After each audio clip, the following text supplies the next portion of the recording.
이란 혁명. 1979년에 그들이 했던 약속은 과연 지켜졌을까요? 오늘 우리가 파헤쳐볼 이야기인데요. 이 사건이 오늘날의 중동을 어떻게 만들었는지 그 뿌리를 한번 따라가 보겠습니다. 자, 이걸로 한번 시작해 볼까요? 우리는 이걸 원하지 않았다. 지금 이란의 거리에서 터져나오는 목소리입니다. 이 한 문장에 사실 오늘 우리가 하려는 이야기의 모든 게 담겨 있다고 해도 과언이 아니에요. 지금 이란의 상황 정말 심각합니다. 인터넷은 막혔고 사람들은 대규모로 체포되고 있어요. 병원은 부상자로 넘쳐나고 결국엔 혁명 수비대까지 투입돼서 아주 강력하게 진압하고 있죠. 일부 소식통에 따르면요, 불과 며칠 사이에 사상자가 수천 명에 이른다고 합니다. 이건 정권이 대중의 분노에 얼마나 가혹하게 대응하고 있는지 보여주는 거죠. 아니, 대체 어떻게 된 걸까요? 자유, 존엄, 독립, 이런 걸 약속했던 혁명이 어떻게 이런 비극으로 이어진 걸까요? 이 질문에 답하려면 우린 시간을 거슬러 올라가야 합니다. 1979년으로요.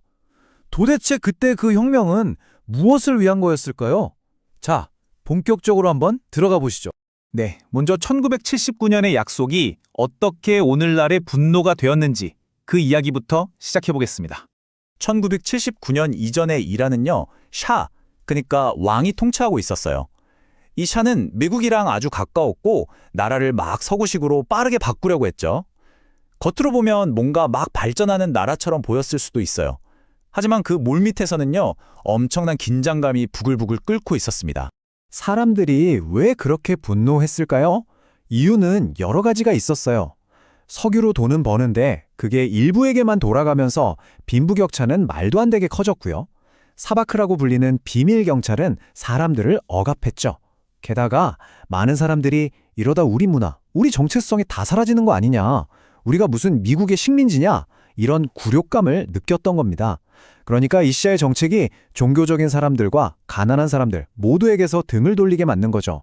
나라의 근본이 흔들리고 있다고 느낀 거예요. 자, 여기서 아주 중요한 포인트가 나옵니다.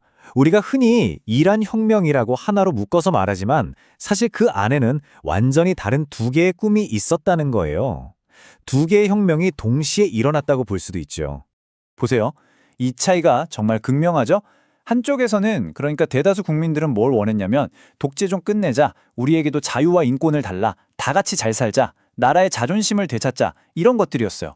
그런데 다른 한쪽, 그러니까 아야톨라 호메이니를 중심으로 한 성직자들의 생각은 완전히 달랐습니다. 그들은 이슬람 율법이 다스리는 나라, 즉 신정국가를 원했어요. 서구적인 건 다 배척하고 성직자들이 권력을 잡아야 한다고 생각했던 거죠. 이 둘은 완전히 다른 그림을 그리고 있었던 겁니다. 그래서 나온 게 바로 이 신정국가라는 개념이에요. 이게 뭐냐면 말 그대로 성직자가 신의 이름으로 나라를 다스리는 체제입니다. 이란의 경우엔 최고 지도자라는 직책이 있죠. 이 최고 지도자는 성직자인데 국민이 뽑은 대통령보다도 훨씬 더 막강한 권한을 가집니다.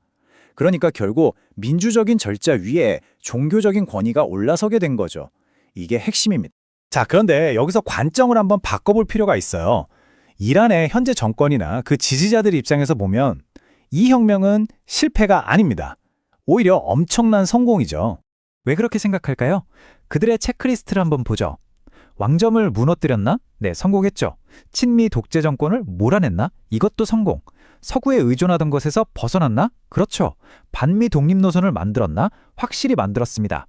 그래서 이란이 지역의 강대국이 됐나? 맞습니다. 그러니까 그들이 애초에 세웠던 목표, 즉 외세에 간섭 없는 독립적인 이슬람 국가를 세운다는 관점에서 보면 이건 완벽한 성공인 거예요. 자신들이 하려던 걸 정확히 해낸 거죠. 하지만 말이죠. 수백만 명의 이란 국민들, 특히 지금의 젊은 세대에게 이 이야기는 전혀 다르게 들립니다. 성공한 혁명이 아니라 실패한 약속으로 다가오는 거죠. 국민들이 보기엔 어떨까요? 이들의 실패 체크리스트는 이렇습니다. 언론의 자유? 없습니다. 정치적으로 다른 목소리를 낼 권리? 없죠. 여성의 권리, 내가 뭘 입고 어떻게 살지 선택할 자유? 없습니다.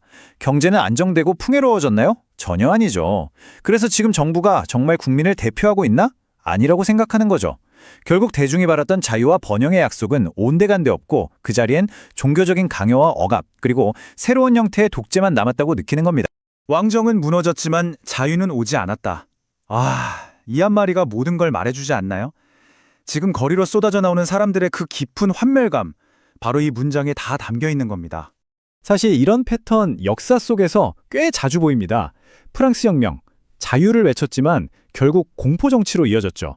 러시아 혁명, 평등을 약속했지만 스탈린이라는 끔찍한 독재자를 낳았습니다. 그리고 이란 혁명, 자유를 약속했지만 결과는 억압적인 신정국가였어요. 역사를 보면 자유를 향한 거대한 애침이 종종 또 다른 형태의 통제로 귀결되는 아이러니를 발견하게 됩니다. 자, 그래서 이 모든 이야기는 다시 현재로 돌아옵니다. 지금 이란에서 벌어지는 시위는요, 단순히 먹고 살기 힘들다는 경제 문제 때문만이 아니에요. 이건 혁명 그 자체의 정당성에 대한 근본적인 질문을 던지는 겁니다. 생각해보세요. 지금 거리에서 싸우고 있는 젊은 세대는 1979년의 혁명을 겪지 않았습니다. 그들에게 혁명은 교과서에나 나오는 이야기일 뿐이에요. 그들이 현실에서 느끼는 건 해방의 기쁨이 아니라 오히려 그 혁명이 만들어낸 시스템이 자신들의 삶을 옥죄고 있다는 고통이죠. 혁명이 더 이상 우리의 이야기가 아니게 될 때 그 혁명의 정당성은 뿌리부터 흔들릴 수밖에 없는 겁니다. 그래서 이란 혁명의 유산을 정리해보면 이렇게 극명하게 갈리는 거예요. 정권의 관점에서 보면 독립국가를 세우고 이슬람 공화국이라는 이념을 실현하고 지역의 강대국이 되었으니 성공이죠. 하지만 국민의 관점에서 보면 새로운 독재가 들어섰고 자유는 사라졌으며 나라는 고립되고 삶은 나아지지 않았으니 완전한 실패입니다. 그러니까 이건 하나의 사건에 대한 두 개의 전혀 다른 평가, 바로 역설의 이야기인 셈입니다. 국가의 성공이 국민의 실패가 되어버린 거죠. 결국 이란 혁명이 지난 45년간 우리에게 보여준 것은 어쩌면 이란을 넘어선 더 크고 근본적인 질문일지도 모릅니다. 혁명은 과연 인간을 진정으로 자유롭게 만들 수 있을까요? 오늘 이야기는 여기까지입니다. 한 번쯤 깊이 생각해 보시면 좋겠습니다.